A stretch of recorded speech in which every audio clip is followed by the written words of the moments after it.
Other things are like immersibility, how immersive the environment is. Lots of bells and whistles and all kinds of things, or every manner of reinforcement.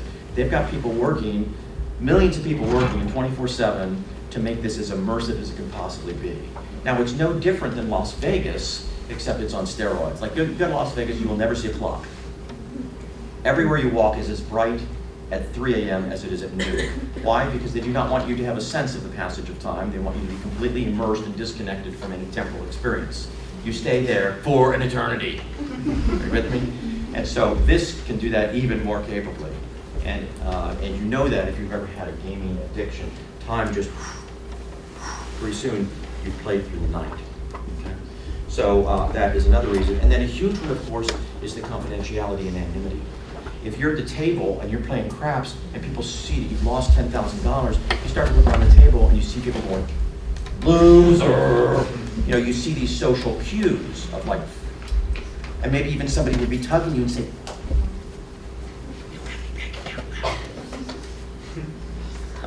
yeah, I just donated your house. You should go. Oh, you can't go home. That's right. But online, no, there are no cues like that. There are no breaks. It's only a gas pedal. Are you with me? So it's not surprising that the suicide rate is greater, the addictivity is greater. It's a significant problem under any condition. It's about gambling disorders. About 6% of the adult population. It's been studied. Obviously, gambling disorder is well studied. We have decades of experience on gambling disorder, and we're learning about how much more virulent online gambling is over regular on-site gambling. This is the criteria set. Again, it's the only officially recognized behavioral addiction in the DSM-5, and you can see that the criteria look very much like, and they're patterned to look like substance addiction. You know, the person, and it is those criteria we talked about before. You have a preoccupation with gambling, need to gamble more across time, that's the tolerance. Try to cut back if you can't, that's the inability to quit or control. Restless and irritable when unable to gamble, that's the withdrawal, and so forth. So it looks very much like, and is designed to look very much like the criteria for substance addiction.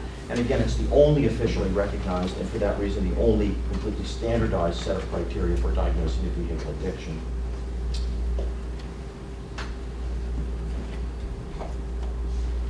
I won't say anything about that. Let me say a word about gaming. It's the newest edition. Gaming, of course, to you has been around all the time because you're digital, you are digital natives, but it hasn't always been around for all of us. The first game, electronic game, was actually invented by a physicist in the UK, Higginbotham, back in the 1950s. And this guy really invented it as a way to entertain people in his otherwise extraordinarily dull physics lab. And so what he did is he created a tabletop version of tennis. It was just like a black and white screen. It had a white stripe across the center of it, and it just had just a cursor, like a white cursor, a little blob of a cursor, not even representing anything. And people had these little like paddle things, and you would simply knock it back and forth and try to get the little tennis ball past your opponent. Okay, and it became so popular and so immediately that not only did everybody in his lab line up to play and get their turn at it, then he had to start saying, 10-minute time limit, okay? But then people were starting to join his lab, and pretty soon there's nobody left in anybody else's labs because they all wanted to be in Higginbotham's lab because you got to play this video game, if you will. So from the very outset, it was clear how gaming would be an extremely attractive and appealing pastime. Of course, that has morphed many times over in the ensuing half a century, evolved into these massive multiplayer online role-playing games. How many of you have ever played World of Warcraft? Anybody ever play anything like Call of Duty? Any first-person shooters? Any Madden? Any sports? Yeah. So I had a guy in the earlier talk today. We just barely talked about internet addictions, and he talked with me at some length about, I can't remember the game he was playing now, but he said he was the #2 guy worldwide in this game, and he was very proud of it, but he was very, very, very pleased. He had bought up I forget what it was, some kind of a charm. He'd bought up every way to create a monopoly, so this thing that did cost like $1.16, he drove the price up to like $116 or something, like a 100-fold, because he created a monopoly on it. And he said if he had known then what he knows now, and that you can actually monetize the fake stuff. Like you can go on now and go online and buy abilities in real cash dollars to put into the fantasy world. So there's a complete blending of fact and fantasy. And he said if as a kid he knew that, he would be a millionaire. And I said, you'd probably be broke. You know, right, as an adolescent, probably be a millionaire. You probably would have kept doing it and he'd be broke.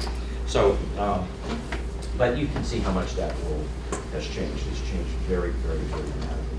The critical thing here is, again, in internet, the diagnostic criteria that the person engages in the internet games, and it has to lead to clinical distress. It has to lead to demonstrable impairment in social, recreational, or professional functioning, occupational functioning. It has to be, meet the criteria of 5 or more of those criteria that we looked at, and all of that has to occur within a 12-month period of time. So it's not simply being online too much, gaming too much. Mom's tired of it, your friends want to get you back doing other things. It has to have demonstrable effects on your life. This is the criteria as they're reprinted in the Diagnostics and Statistics Manual. Again, this is a condition for further study, so it has not been officially sanctioned. The criteria have been put out for researchers to use, so when they're conducting studies now, they use these criteria, so we all are comparing the same kinds of things, apples with apples and oranges with oranges. And you can see it's very much like the criteria for substance and the criteria for gambling.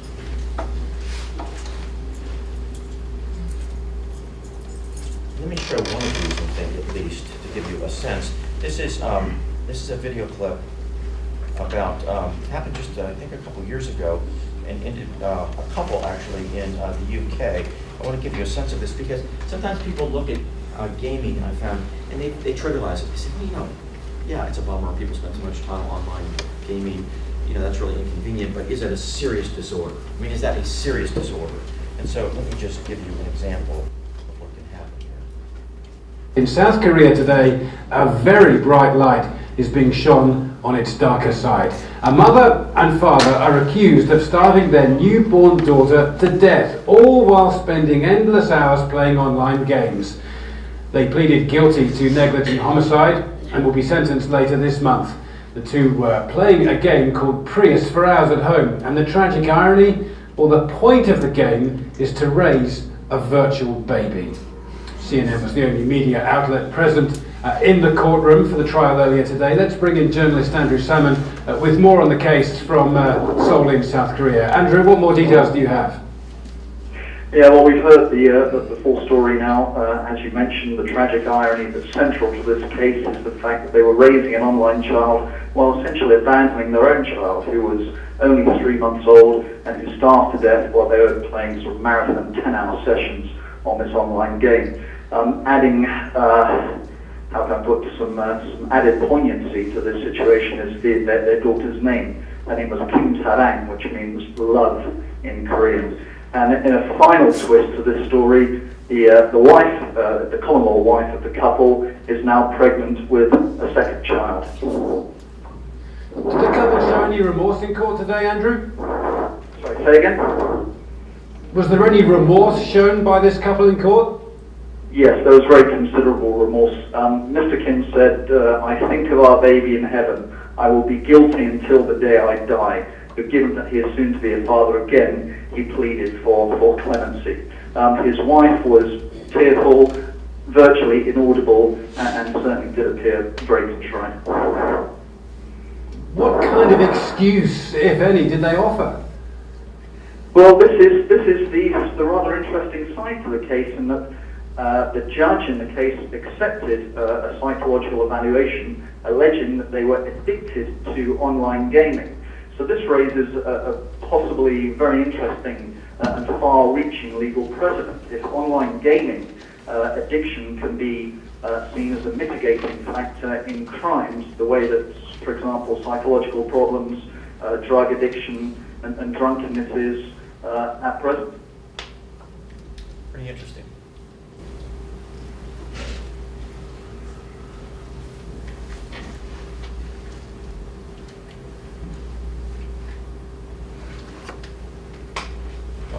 do game.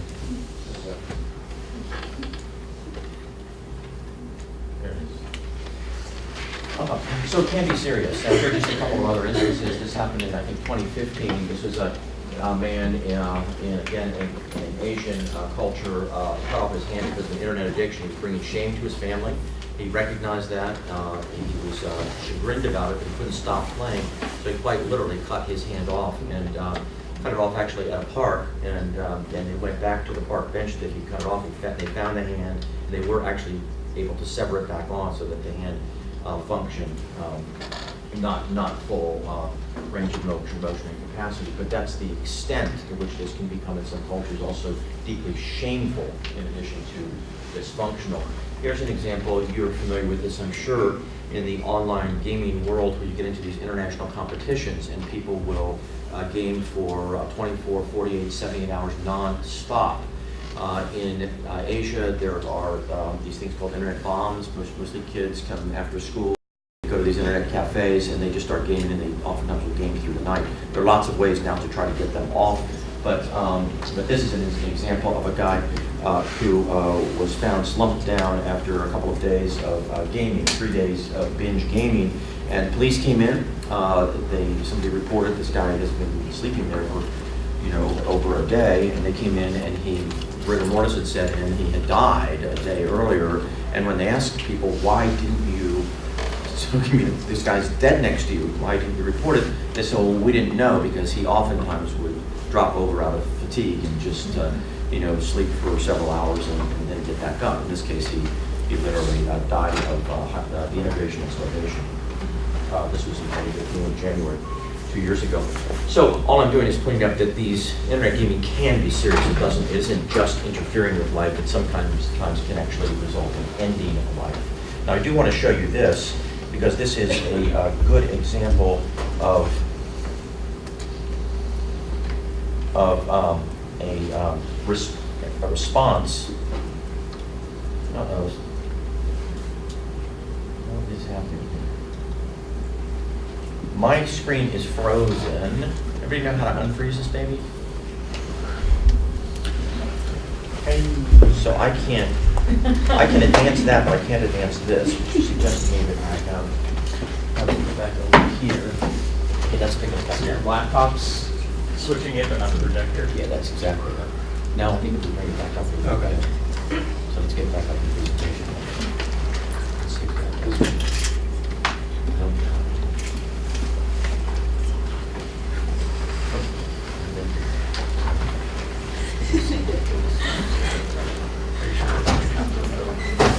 Oh, these are wrong.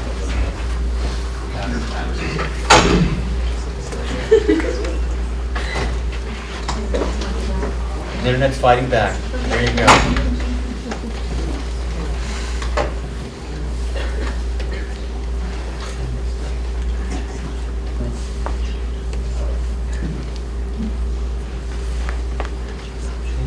Wouldn't be able to show the videos.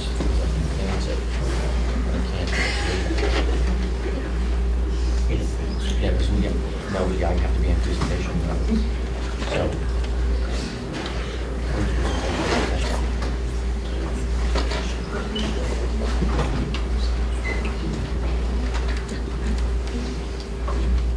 Okay, don't say. Don't want that. That's what we are. That's what we're done.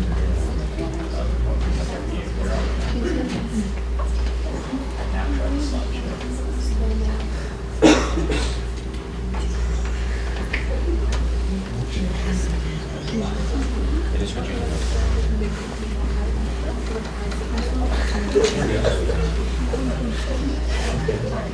Yeah, that's it. Perfect. Okay, so here's an example of a novel form of internet addiction.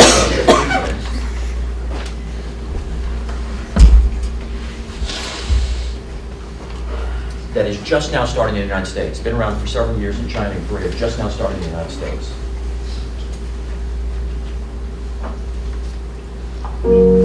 Hey, hon. I gotta go. Come on. That's not it. Let's get that.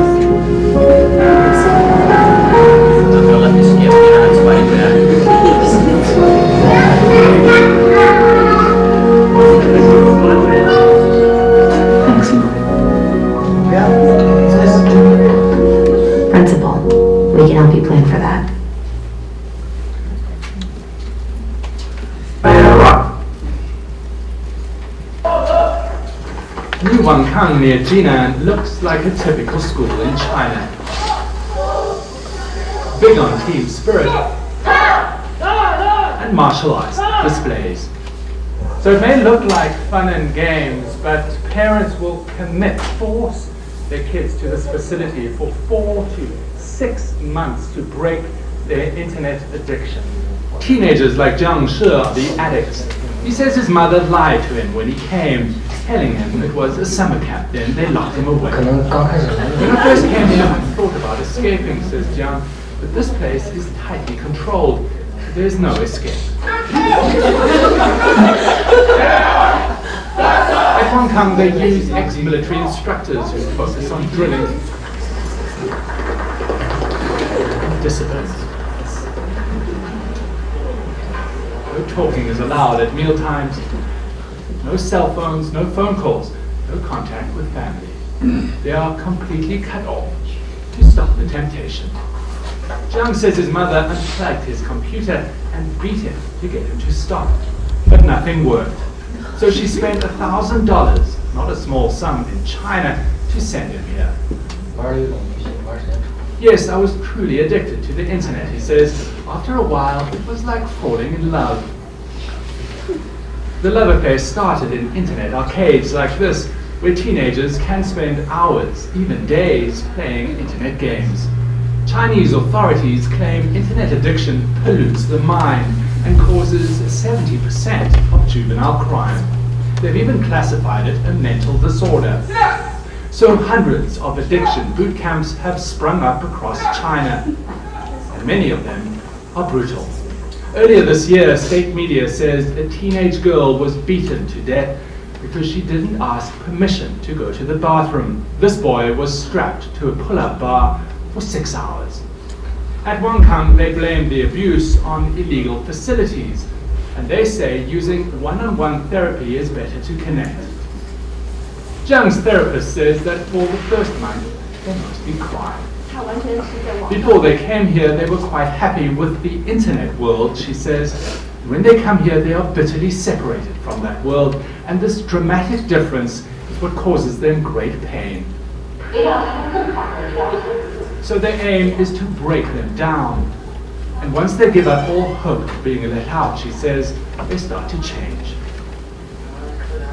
Like everyone here, Zhang hasn't been told when or even if he will ever leave. But he says he's ready. He says 4 months locked away in internet rehab is enough to kill his habit. David Mackenzie, CNN Jinan. So that gives you some sense of at least one cultural response to internet addiction. Again, it's regarded as a moral issue and failing in some ways in some Asian cultures, in China and Korea in particular. Now, the ones that have sprung up in the United States, they don't look quite like this. They're not as paramilitaristic. They don't do as much breaking you down. You know, they look more like an outward bound kind of thing. The kids go there, they're cut off, but obviously they don't have internet and all of that. But they do like ropes courses and challenges and team building. They learn things that chat means this, it doesn't mean this, you know, and then typically they're 30-day programs, and then the kids are going to go back home and they play Call of Duty because it's pretty, you know, it's pretty. Imagine living internet use. You can't really do a harm reduction model. In the substance field, there are 2 treatment models. One is harm reduction, minimizing and controlling use so that you minimize the deleterious effects, or complete abstinence. Okay. It's very difficult to pursue an abstinence model with internet use. Can you imagine your life without using the internet at all? So it really, most models of treatment are not abstinence-based, they're most harm reduction. Reduce it and control it, but don't expect to eliminate it. It's kind of like treating an eating disorder. You can't prevent the person from eating, right? Like an overeating disorder, compulsive overeating. Okay, so obviously social media can also have addictive qualities. I won't focus on this, but we've already alluded to the rapid proliferation of different technologies in this social media in this regard. See, this thing is doing the exact same thing here. I don't know what it is. Cyber porn addiction, I'll mention, is a growing area of consideration and concern. Cyber porn addiction or online pornography Obviously, it has the advantage of occurring in a confidential, anonymous environment. It's accessible everywhere at all times in all places. The literature refers to sexual addiction, cyber porn addiction as the crack cocaine of sexual compulsivity. And many people do regard it as a gateway behavioral addiction to compulsive sexuality, which is oftentimes what it can, but does not necessarily lead to, which can have its own kinds of dangers. Just a few things that I think are interesting in this regard.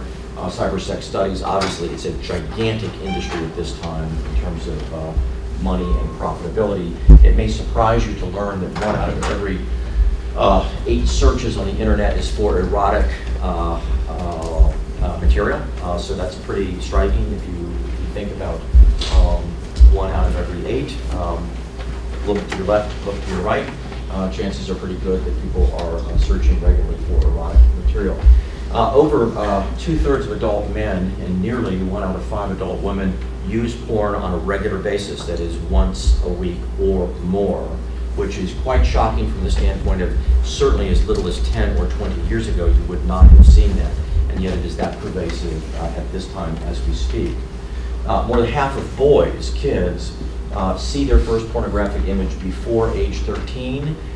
In one cohort group earlier, that would have been unimaginable.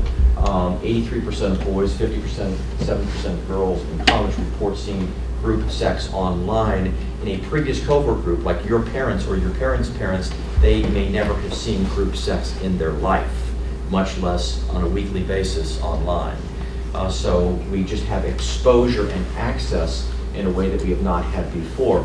I was interested to learn that the Academy of Matrimonial Lawyers in the United States recently reported that over half of all cases of divorce in the United States involve one or the other or both parties having cyber porn addiction.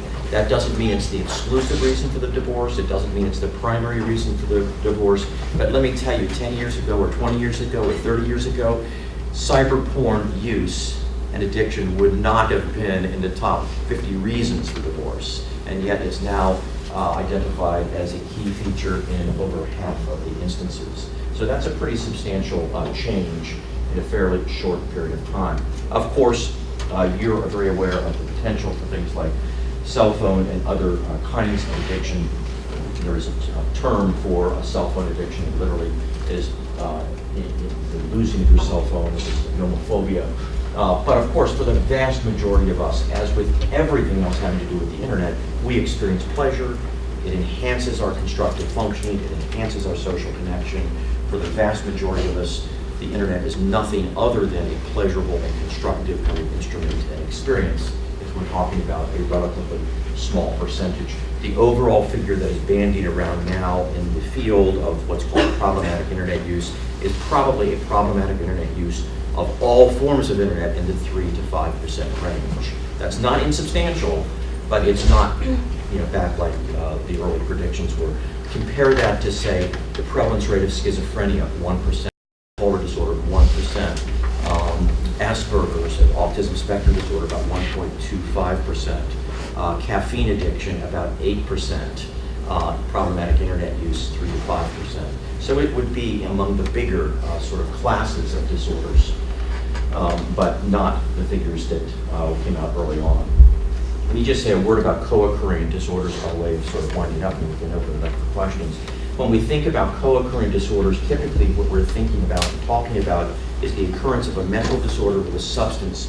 So when you hear people talk about co-occurring or comorbid disorders, they're almost always talking about mental illness and a substance use. And the going yardstick in that is about 50%. About half the people who have a mental illness also have a substance problem, and about half the people with a substance problem have a mental illness or emotional disorder. Now the problem, if any of you has ever been in that environment or worked in that environment, it's very difficult to sort out the chicken and the egg, the cause and effect. Is the person using substances in order to self-medicate because they're hearing voices or because they feel depressed, so they start doing coke? Or does the substance, is it cause or is it effect? Do I take enough coke and then it's a central nervous system stimulant and it trips an amphetamine psychosis, or it trips a central nervous system depressive account? So is it cause or is it effect? Which comes first and which comes later? That's not always easy to sort out. But the co-occurrence is roughly 50%. Well, let's look at the behavioral addictions and their comorbidity or co-occurrence by comparison.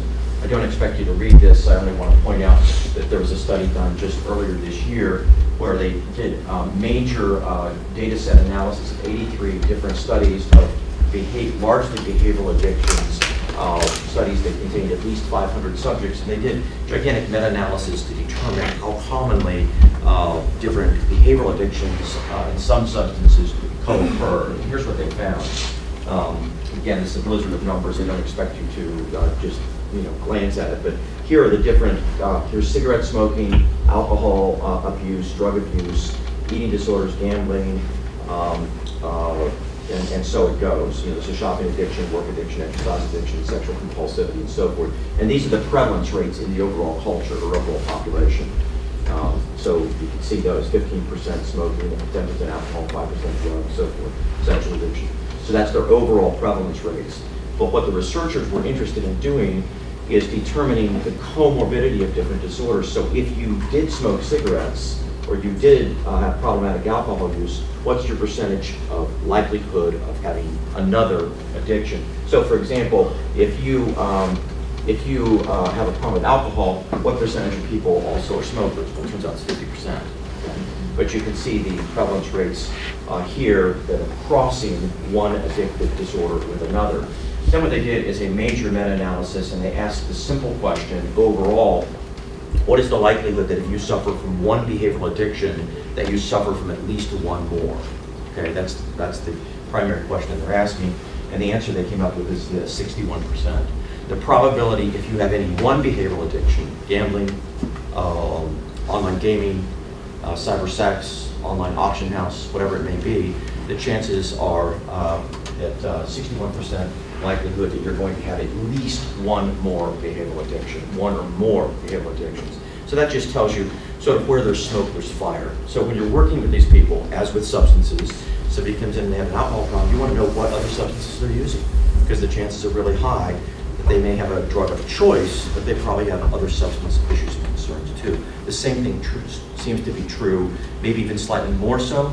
If this comorbidity rate is 61%, that's actually just a little bit higher than we would expect to see in the mental and substance areas. Okay. I do want to mention, just by way of concluding, that the co-occurrence of these behavioral addictions, they can co-occur in different ways. It's not just that they occur together, but the presence of two or more together can have different effects on one another, and these are some ways. So for example, you may have two behavioral addictions that facilitate one another, right? Doing one facilitates the other one. So this is when an addictive behavior takes place at the same time, but one encourages the other. So you drink and you gamble more. Are you with me? It's not just that they co-occur neutrally, but they actually interact with one another. Or ritualizing. How many times will people tell you, and a son who's smoking cigarettes for a long time, and he said he had no problem smoking cigarettes, stopping smoking until he would have a beer. And then it was so ritualized that just was like the discriminative stimulus that set him off. So it's this ritualizing notion. Numbing is another one, and you'll see this with people a lot of times with sexual compulsions, acting out sexually compulsive behavior promiscuously. They will numb through drug use. Like they'll drink a lot, and then they'll go out and engage in compulsive sexuality. So a numbing co-occurrence. Combining, where the additive behaviors are combined for particularly high potency, watching cyber porn during compulsive sexual activity. It's not just that one encourages the other, one intensifies the other, enhances the other. And then finally, this notion of cycling, which you always look for. You work with somebody with a behavioral addiction. I had many cases where I worked with somebody in compulsive sexual behavior, and we eliminated that behavior. The person had good treatment gains, but it turns out what they were doing is they were cycling over to cyber porn. Okay? So it wasn't working. And my earliest lesson, I'll tell you, the earliest lesson I had with them was on internship. Way back when the earth first cooled, I was working with a couple, a young couple at a counseling center at UC Irvine. And a guy came to me, and a couple came to me, And it was actually a transvestic disorder with compulsive sexuality, but it was really in the category of paraphilia. And the woman, the girl, was complaining to me. She said, you know, we started off in sexuality, and he was just, it was not a problem. He was just playfully doing things like putting on my underwear bra, and then we would play and have foreplay and then have sex, and it was fun and games. But over time, what happened is he had to cross-dress more and more and more fully. So he had to then put on my apparel, then he had to put on my wig, and then I had to comb his hair, and then I had to apply full makeup. And she said it would take us, you know, an hour or two of foreplay to get him in full and glorious form. And by the time we were ready to make love, I thought I was making love to another woman. And I'm not, you know, I'm not lesbian, so it was not a turn on. And he would say, but it's not a problem. It's not hurting anybody. We're just having fun. It's no big deal. And she's like, well, okay, I'm not saying it's criminal. I'm just saying it's not attractive. Okay? And he's like, no, you're making a big deal. You're being uptight. But eventually, he valued the relationship, and he agreed that he would discontinue it. And so we worked, and he proceeded to do that. Well, I thought by the end of the term, things were going pretty well. We went on Christmas break, and then at the end of the next term, it was nearly 3 months later, gave me a call back. She was in crisis and called, can we come see you? Yes. And what had happened is he was working part-time in a print room in a local newspaper, and things go to print, you know, the wee hours, 11 o'clock, 12 o'clock at night, something like that. And he was in there in the press room, down lockers in press room, late in the evening by himself. And what he had done is he learned in our therapy that it wasn't okay to cross-dress. So what he was doing is he was displacing that behavior. He took all of his transvestistic stuff, and he put them in a bag, and he took them to his locker at work. He put them in there, and what he would do, and how he got apprehended, is he would completely cross-dress late at night as the papers were going to press. He was alone down there, and he would get in complete regalia, and then he would masturbate to orgasm in the press room. Well, one night his boss came in, his editor came in, and caught him, shall we say, red-handed. Okay? And so my work with him was not effective. All he did was cycle over to a different behavior. It went underground. And so you very commonly will see people apparently giving up one behavioral addiction and replacing it with another one in the cycling kind of behavior. So it's something to look out for. So let me just say by way of testing you on what you've learned tonight, here's like 3 questions or 4 questions. Give me the answer to these. Let's see how much you have learned. The concept of internet addiction disorder was first introduced in 1995, A, by the National Institute of Mental Health, B, in the ICD-10-CM, C, by SAMHSA, or D, as a joke by a psychiatrist in New York. D. Bing, it is true, it is D. How about this one? The digital divide refers to A, the substantive advantage of Eastern over Western natives when it comes to the internet. B, the sizable gap in internet access between urban and rural areas, a gap that Google is trying to close with satellites, balloons, and solar aircraft. C, cohort differences between those digital natives who were born into the digital age and those digital immigrants who had to migrate into it, or lastly, none of the above. C. Bing! Absolutely true. And then how about this? The only officially recognized behavioral addiction at this time currently is gambling, hypersexual arousal, internet gaming, or all of the above. A. It is absolutely A. If you were sitting between 2 men, okay, what is the probability that at least one of them looks at internet porn at least weekly? A. It is highly unlikely. After all, we are all psychologists or psych majors. B. It's not particularly likely. I know my friends and peers well. C, it's hard to say. I did see them shielding their computer a bit. Or D, more likely than you might think, given that 2/3 of all men view cyber porn at least on a weekly basis. Bing! Correct on all counts. You get 100%. You've done swimmingly. I thank you for your time and thank you for your attention. Welcome questions, comments about your experiences or anything you'd like to talk about in relation to the field of behavioral or technology addiction.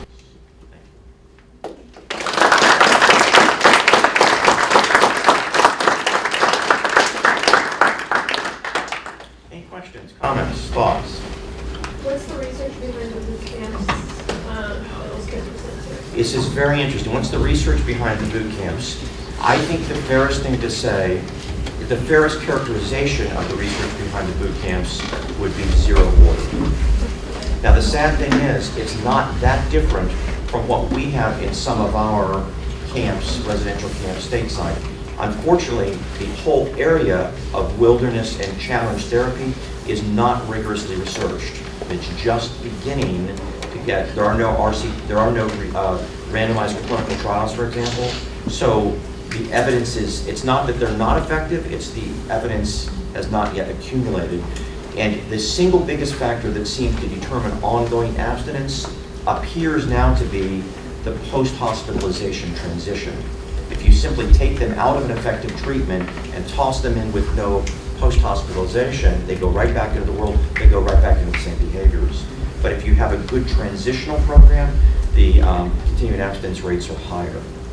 So it's an area, if you're going to be doing any graduate work, it's an area you can make a significant contribution and name for yourself by doing rigorous work in the area of these camp therapies. And they are starting stateside, so they're no longer just Korean and Chinese. They're also happening stateside. The model is pouring over here. Questions, please.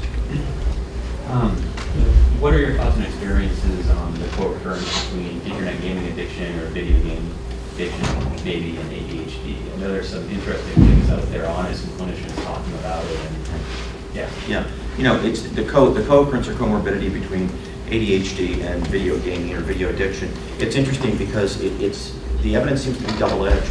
On the one hand, you can see these ADHD kids who can't read one consecutive line in a book, but they can sit and watch or play Call of Duty for like, a long period of time, half hour, 2 hours. So there's the environment is sufficiently immersive that it can grab and engage attention, which raises all kinds of interesting questions, including the potential use of video gaming in therapeutic treatment. Because the early work was actually suggesting the negative effects of internet gaming and concerns about the internet in relation to ADHD kids. And now it seems to have gone the other way as therapy has become progressively gamified, the gamification of therapy, virtual therapies. So we're seeing now greater utility in use. But there's a larger issue at stake too. And the larger issue has to do with brain plasticity and genuine concerns that aspects of our cyber world have drawn down our capacity for our attention spans. And many of you may recognize that, you watch enough 20-minute TED Talks, it's hard to watch a 50-minute video. Watch a number of 3-minute YouTubes, it's hard to watch a 20-minute TED Talk. And I'll never forget, it's probably been 10 years ago now, I was doing an abnormal psych class at University of Florida, and maybe more than that, maybe more like 15 years ago. Big class, 150, 180, and at the back were a group of, people would all have their laptops open, taking notes and all of that, but I always walk around in the class, and there's a group of 6, 8 people in the back who were just very conspicuously just surfing all over the place. And I asked them just to stay after class one day, and I said, I'm not coming down on you in any way, shape, or form, but it's not required that you're present. Like, your presence is not required. You can do well in this class without having to get up at 9 o'clock in the morning and come in here. And they looked at me just like mystified, and they said, what do you mean, Dr. Neivert? And I said, well, I couldn't help but note that you're not really paying attention. You're on Facebook and you're surfing around, and it just doesn't seem to me like it's a constructive use of your time. And I just want you to know you have my permission to not be here. It's not going to hold you in prejudice in any way, shape, or form. And they said, well, no, don't be ridiculous. And they explained it to me this way. They said, while we're watching your lecture, we have to be multitasking, right? Because we would go brain dead if we just sat there and just watched you for 50 minutes. That would be impossible. The only way we can maintain our attention is to be going multiple places and multitasking, because we can't concentrate for a full 1 hour on one talking head. And so there actually is a whole literature in brain neuroscience now around the impact on attention span and other aspects that's related to the neuroplasticity hypotheses about the effects of media changes on cognition, which will you know, pretty interesting. The whole field is morphing quickly. So it's a great question. It's a long answer to an interesting question, but the work continues to be done. Other thoughts, comments? Please. How likely do you see the technology-based addictions becoming part of the DSM in the future? Very quickly. Very quickly. In fact, the DSM has made a decision before the DSM, always before, since it was launched in 1952, it's always been the DSM 1, 2, 3, 3R, 4, 4TR in Roman numerals. Okay? DSM-5 went to Arabic numerals like we use. And I thought they did it as a concession to being sort of populism, kind of gender. Nobody deals with Roman numerals except for these Spartans, you know, centurions. So I thought it was just, you know, they're becoming contemporary. But no, the reason why they went to Arabic over Roman is because they're predicating behavioral disorders now, psychological disorders, on neuroscience. And they recognize that neuroscience is changing so quickly that they can no longer wait for 5 or 10 years to revise the DSM. So soon they will have a DSM 5.1. And if you had it in Roman numerals, a DSM 5.1, that's going to look like what? It's going to look like a DSM 6. So they had to go over to Arabic numerals. And it's a concession to the very clear recognition that a neurobiologically driven or oriented diagnostic manual is going to have to require revision much more quickly. And the gaming stuff is following the way of the substance. Gaming follows substance, and other internets follow gaming, all being brain-based research. It's all fMRI stuff. It's all neurobiologically driven. That our reward centers are being lit up with behavioral addictions in ways that very closely respond to the direct stimulation of reward centers by substance, on the basis of substance. So I see, I'm not a betting man, I'm not Greg Nostradamus Niemeyer, but it would be unimaginable to me that internet gaming would not be included. It's in the conditions of further study. I think it's very likely to be included, and some of these others that we've talked about, including things like cyber porn, are undeniably problematic, so it's a matter of how you deal with them diagnostically. That's a good question. Please. If technology addiction is not like an epidemic, can it just be like as simple as like a pastime? Yeah. Absolutely, it can be a pastime. And many of you may well recognize periods of time in your own life. I mean, maybe just a novel game comes out and you overplay the game. It's like when kids used to get a new album, you play that song like 5,000 times, and then finally you say, oh, I can't stand that song. Heard it 5,000 times. So some of it is just cycling through novelty. Some of it's developmental. And you sort of grow out of it as you get a job. And that's what happens in some substance use, for example. So we have to be very careful. This is a very good point, because one of the things that's a very real concern about the digital divide is that you have digital natives and digital sort of immigrants, where the immigrants are oftentimes making judgments about the natives. But they were dragged into a digital world, not born into it. So what's normative, digital use for an immigrant may not be normative digital use for a native. So it's very difficult, and it makes it important to sort out, and it's why the dividing lines really are predicated between pathology and normality on the inability to stop, that is the absence of self-control, and negative consequences socially, occupationally, or recreationally. Those have to be present, not just the amount of time you spend online, but negative consequences, and you returning to do that behavior again and again and again, knowing each time you're going to recur those same kinds of problems. So that is a great question, and it's a continuing focus of attention so that we don't pathologize normality. Please. Do you see technology and internet addiction getting harder to diagnose and treat as we move forward into the future with children having technology in front of them quite literally since the time that they were born? I see it as, I do see it as more challenging, but I don't know that that's a bad thing. I think, let's face it, things that we would see now as normative, 10 years ago we would have thought as not normative. We would have thought it as abnormal. And that's not just in relation to technology, it's in relation to anything. I mean, 100 years ago, if you went on a date without a chaperone, right, that was non-normative and pathological, okay? Now the opposite is true. So things change, society changes. It's called the evolution of consciousness in humanity. So all of these things co-occur together and make it complex to find a definitive dividing line that isn't arbitrary. There was one more, yes, please.